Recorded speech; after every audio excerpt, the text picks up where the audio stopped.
Apocalipse 3,14 diz assim: ao anjo da igreja em Laodiceia escreve: estas coisas diz o Amém, a testemunha fiel e verdadeira, o princípio da criação de Deus.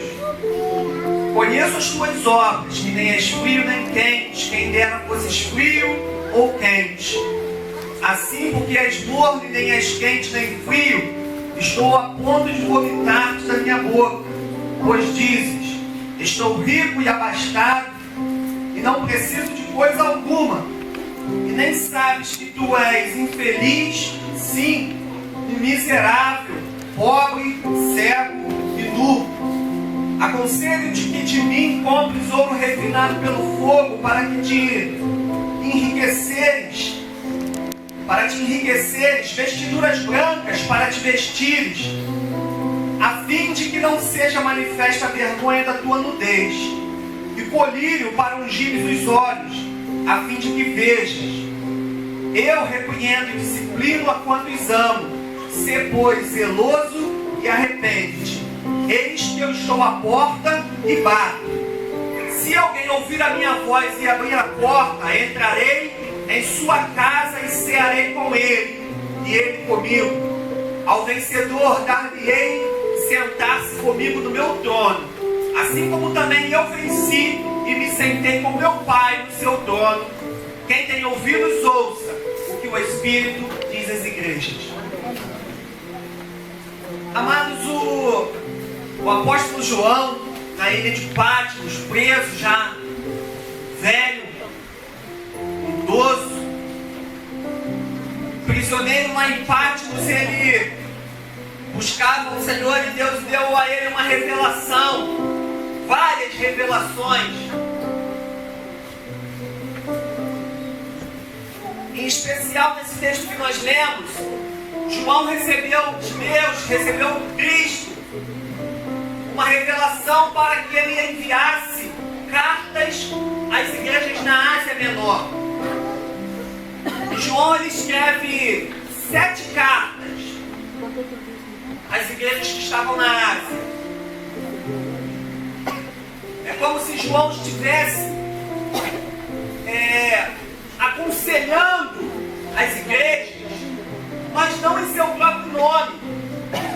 As cartas que João escreve, elas têm uma singularidade muito grande. As crianças descendo? Não? Não pode ficar quietinho. As cartas que João escreve, elas têm uma singularidade, porque João não escreve em seu nome. João escreve, e o remetente da carta, vocês mexeram aí? O remetente da carta não é João. O remetente da carta é o próprio Cristo. Você vê que quando Paulo escreve, Paulo começa escrevendo: eu, Paulo, apóstolo do Senhor Jesus Cristo, junto com, e ali os companheiros que estão com ele naquele momento, junto com Timóteo, junto com Tito, nós abençoamos a igreja. E ele começa a escrever.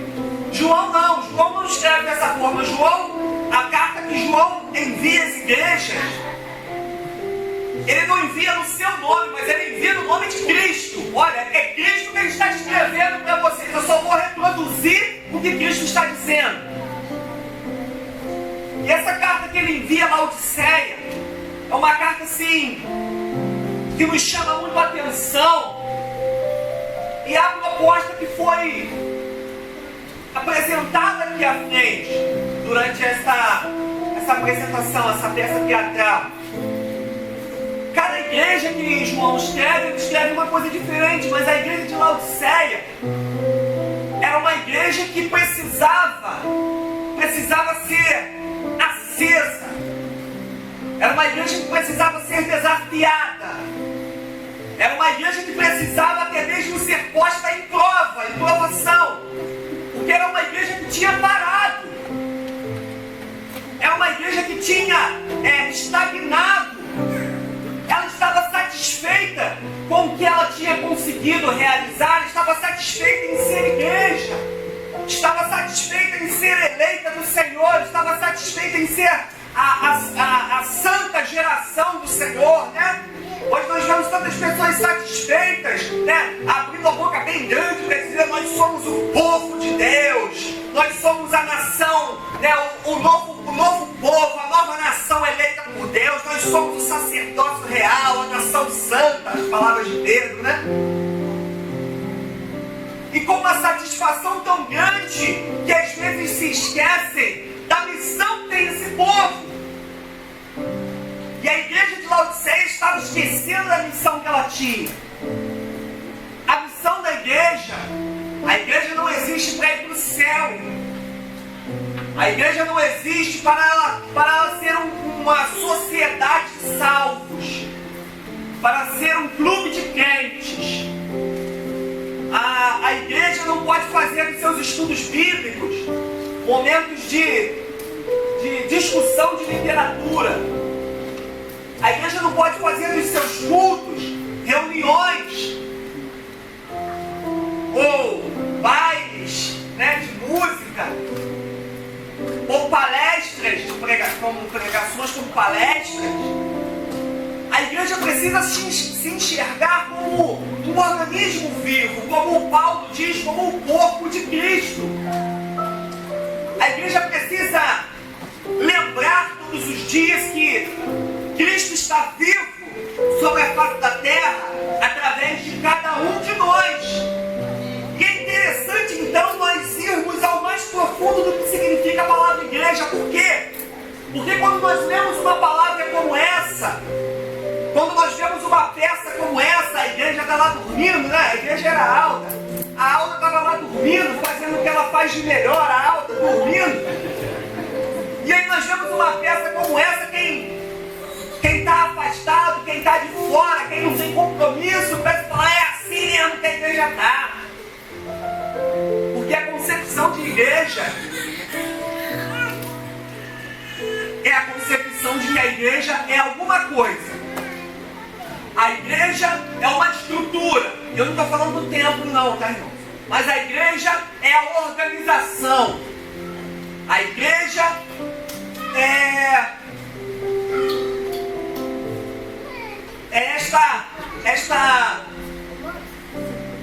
esta placa é a igreja. E essa igreja tem essa responsabilidade de fazer. Esta organização tem essa responsabilidade de fazer. Isso é um pensamento muito equivocado, na verdade um pensamento primitivo e amador em relação à igreja. Isso é um pensamento que nos tira a responsabilidade. Isso é um pensamento que nos faz não ter envolvimento com a obra de Deus, porque a obra de Deus é para ser feita pela igreja. A igreja tem que fazer a obra de Deus. A pregação do evangelho tem que ser feita pela igreja. A igreja faz a obra de Deus. O acolhimento tem que ser pela igreja. A igreja faz a obra de Deus. Mas o que é a igreja? A primeira vez que Jesus usa a palavra igreja, ele usa em Mateus, capítulo de número 16, a partir do número 23 para frente. Jesus vai apresentar a sua proposta de igreja. E aí Jesus vai fazer aquela pergunta, que os irmãos conhecem bem esse texto: o que eles estão dizendo de mim aí? O que o povo está dizendo que eu sou? E aí eles vão falar: olha, estão dizendo que você é profeta, estão dizendo que você é Jeremias, estão dizendo que é João Batista. E Jesus fala: meu Deus, esse povo está enganado. Esse povo não está compreendendo verdadeiramente o que eu sou. E hoje as pessoas não compreendem exatamente o que é a igreja. Se perguntar para o povo o que é a igreja, eles não sabem responder o que é a igreja. Tem dois pensamentos equivocados. Um é aquele que faz a igreja ir lá para longe, que faz assim: olha, a responsabilidade é da igreja. É aquele que, por exemplo, faz assim: cadê minha filha? Minha alma aqui? Minha filha não está aqui não, né? Desceu? A Mel está lá embaixo, né? Então o Cauã vai ser meu filho. Tá, Cauã? Rapidinho, depois eu te devolvo. Eu só quero uma só mesmo. A que leva a igreja lá para longe, ou seja, eu não tenho nada a ver com isso, é a mesma ideia que nós temos a respeito de política. Quando nós falamos de política, nós falamos assim: poxa, o Brasil está passando um momento difícil. A culpa disso é da Dilma. Ou seja, eu não tenho nada a ver com isso. Não é assim? Não é assim que a maior parte das pessoas pensam? Olha, o Brasil está afundado assim desse jeito, a culpa é do fulano de tal, do outro cigano, a culpa são dos políticos. Ou seja, como eu não sou político, eu não tenho nada a ver com isso. Esse é o mesmo pensamento equivocado da igreja. A responsabilidade é da igreja, mas como eu não tenho nada a ver com isso, eu não tenho responsabilidade nenhuma. Aí isso faz eu tomar a seguinte atitude. Aqui está meu filho, tá? Aqui, ó. Aí eu dou meu filho aqui, ó. Toma aqui, tá, igreja? Cuida pra mim, tá, igreja? E rapa fora. Aí faz eu tomar outras atitudes. Aqui tá, pastor, eu estou desempregado. Tá aqui minha carteira de trabalho. Aqui, ó. Vocês são a igreja. Ó, estou desempregado. Vocês têm a responsabilidade de me sustentar. Tá aqui a igreja, a minha carteira. Vocês estão vendo que eu estou desempregado. Ou arruma um trabalho para mim, eu me sustento. Porque a igreja tem que fazer isso. É o pensamento de igreja que nos absolve de qualquer responsabilidade. Nos absolve de qualquer culpa. Porque eu fiz a minha parte. Qual é a minha parte? A minha parte é da minha responsabilidade dos outros.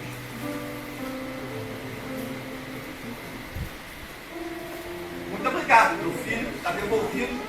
O Richard de novo. O segundo pensamento equivocado que existe sobre a igreja é eu vou ser bem rápido, né? Porque o nosso horário está voando. É o pensamento que nós temos sobre a confusão que nós fazemos sobre o templo do Espírito Santo e igreja. A palavra do Senhor nos diz que antigamente, né, o povo de Israel entendia que Deus habitava lá no templo. Essa era a visão do povo a respeito de Deus. Que Deus habitava no templo. No templo lá, antes o tabernáculo feito por Moisés, né, depois o templo de Salomão, enfim, que Deus habitava no templo, lá era a casa de Deus. Tanto que quando o templo foi destruído, eles perderam o seu foco de religião, perderam até mesmo a sua fé foi abalada, porque a casa de Deus, Deus não poderia deixar a sua própria casa ser destruída. Deus é esse, né? Então eles se abalaram muito quando o templo foi destruído. E aí no Novo Testamento vem Paulo e os apóstolos dizendo, vocês compreendiam que Deus habitava naquele tempo, mas Deus não habita em templos feitos por mãos de homens. E aí vem eles dizendo que Deus habita dentro dos nossos corações, dentro de nós, Deus habita em nós. Nós somos o templo do Senhor. Quando Paulo fala isso, Paulo não está dizendo que eu sou a igreja. Eu pergunto para alguém, quem é a igreja? Aí a pessoa responde, a igreja sou eu. A igreja não pode ser eu. Não tem como eu ser a igreja. É impossível ser a igreja. Mas eu não sou o templo do Senhor? Então nós estamos fazendo confusão de novo entre a habitação do Espírito Santo e igreja de verdade. Eu sou a habitação do Espírito Santo. Você é a habitação do Espírito Santo. Mas eu sozinho não sou a igreja. Quando Jesus está conversando com Pedro, Pedro responde, olha, eles estão dizendo isso tudo aí que você é, mas eu entendo uma coisa, Jesus, que tu és o Cristo, o Filho de Deus vivo. E aí Jesus fala, olha, é que nós estamos chegando aqui num ponto bom. Bem-aventurado és tu, Pedro, porque não foi nem a carne, nem foi o sangue que te revelou, mas foi o próprio Espírito Santo de Deus que te fez essa revelação.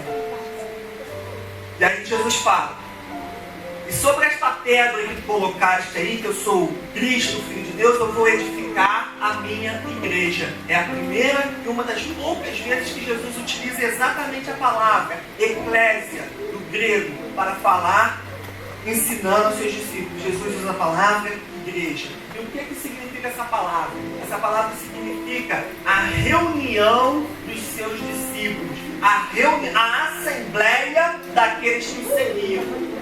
Então igreja não pode ser eu. Igreja temos que ser nós. Então a igreja não tem uma responsabilidade isolada dela. A igreja que é composta por nós tem a mesma responsabilidade.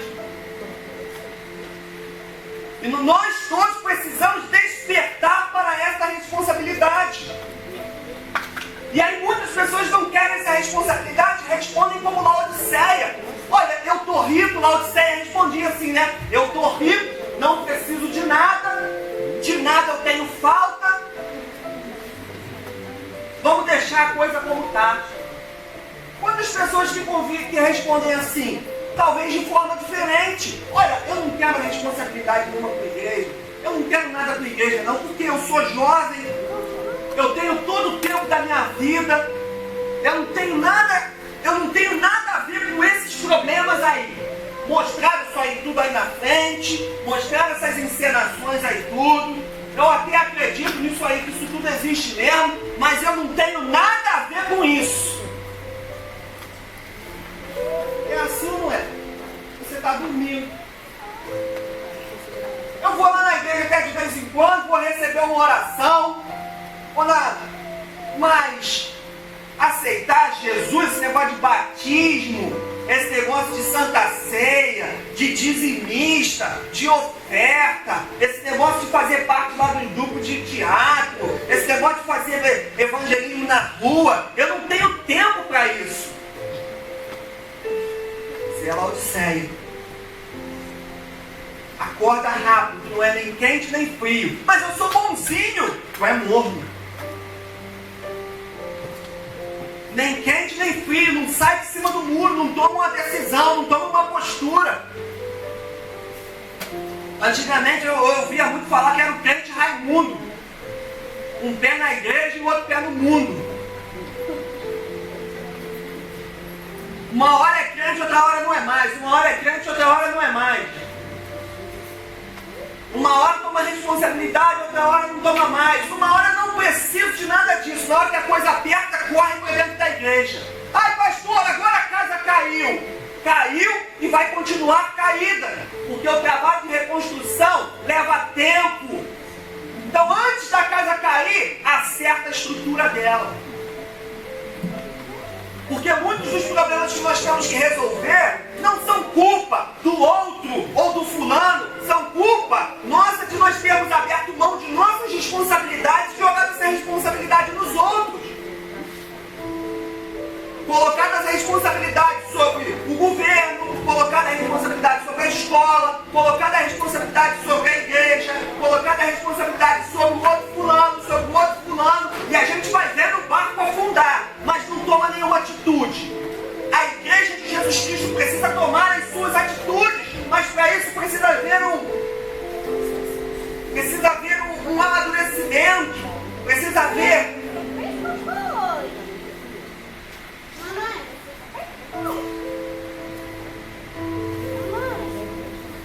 um novo nascimento mesmo da igreja.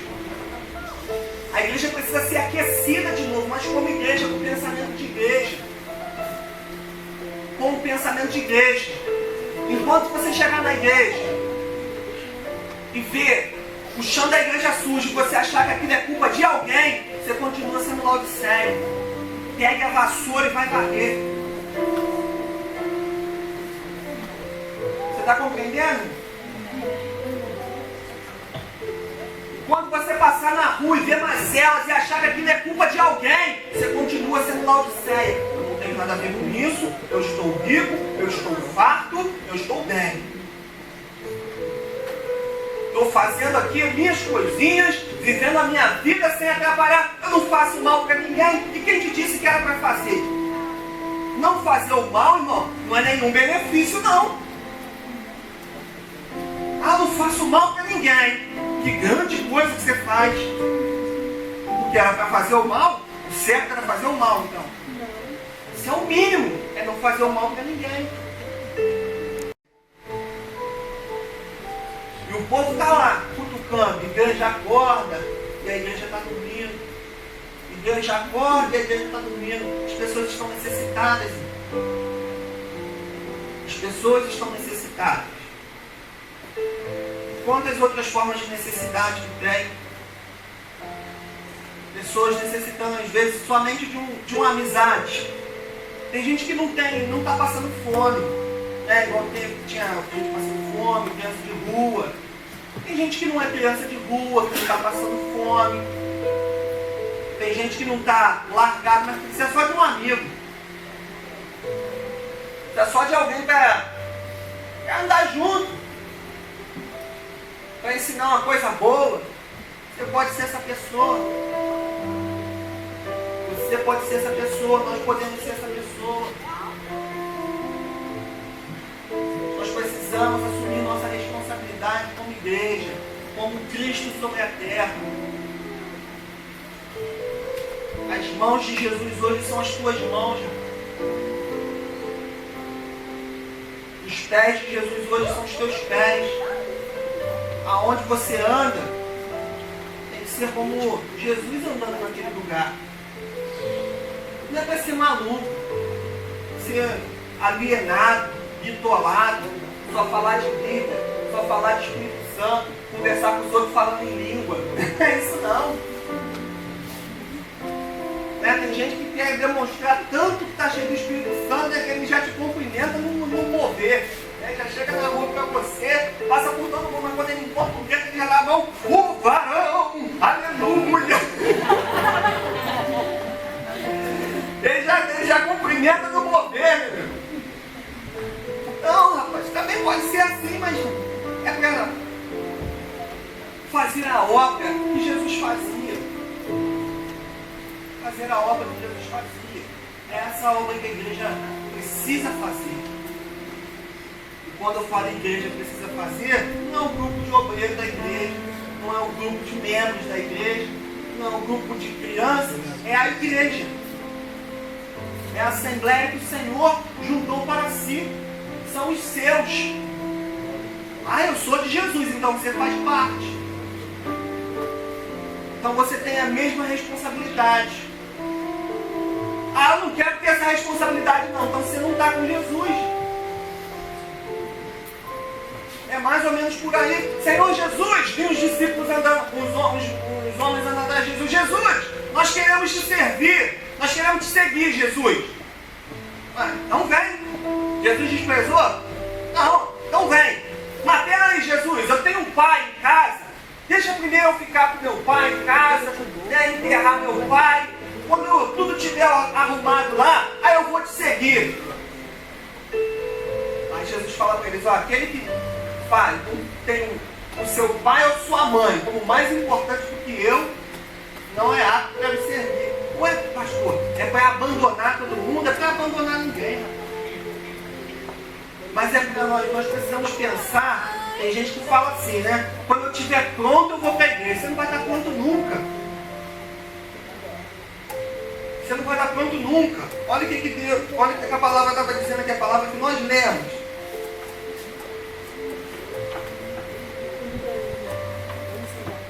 Não sabes que tu és um infeliz, um miserável, um pobre, um cego, um nu. É isso que nós somos. Nós vamos estar pronto nunca. Pronto, perfeito. Está lá o pastor falando, o pastor deve estar prontinho. Está pronto nada, rapaz. Se não fosse a misericórdia do Senhor sobre a nossa vida, nós já teríamos sido consumidos. Talvez eu fosse o primeiro. E é exatamente porque eu não sou pronto que eu posso ser lavado pelo sangue de Cristo. Aleluia. Nós nunca vamos estar prontos por nós mesmos.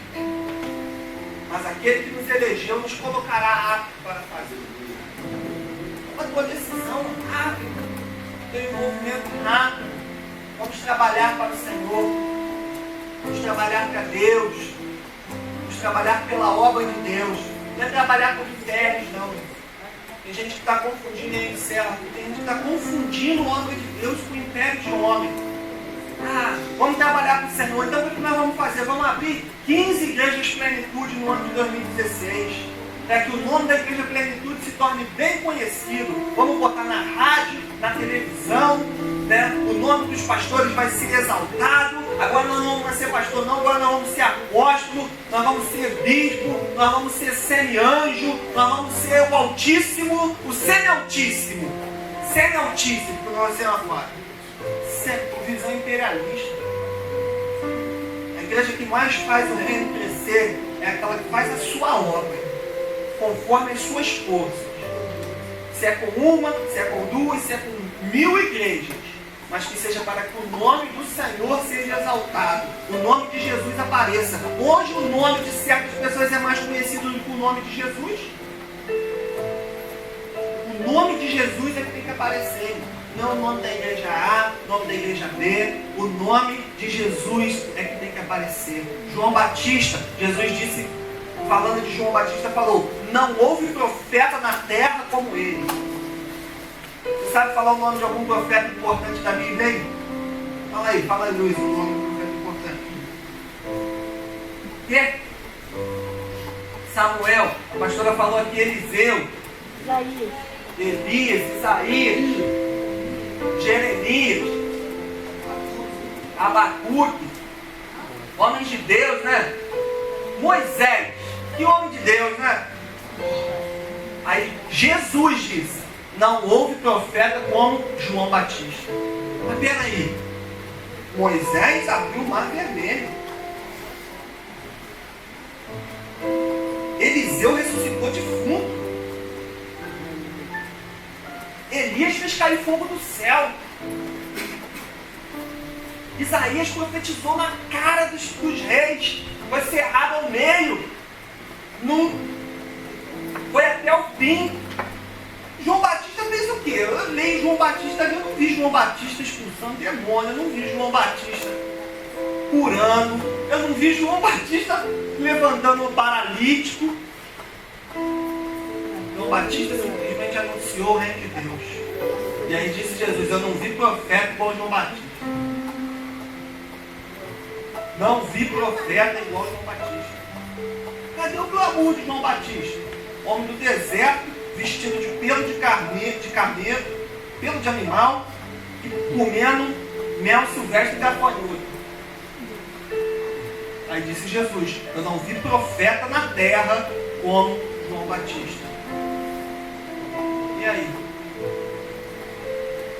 Desse grande profeta saem as palavras: eu vos batizo com água, mas venham depois de mim, vos batizará com fogo, com o Espírito Santo, do qual eu não sou digno nem de desatar o laço da sandália. Importa que nós diminuamos, para que ele possa crescer.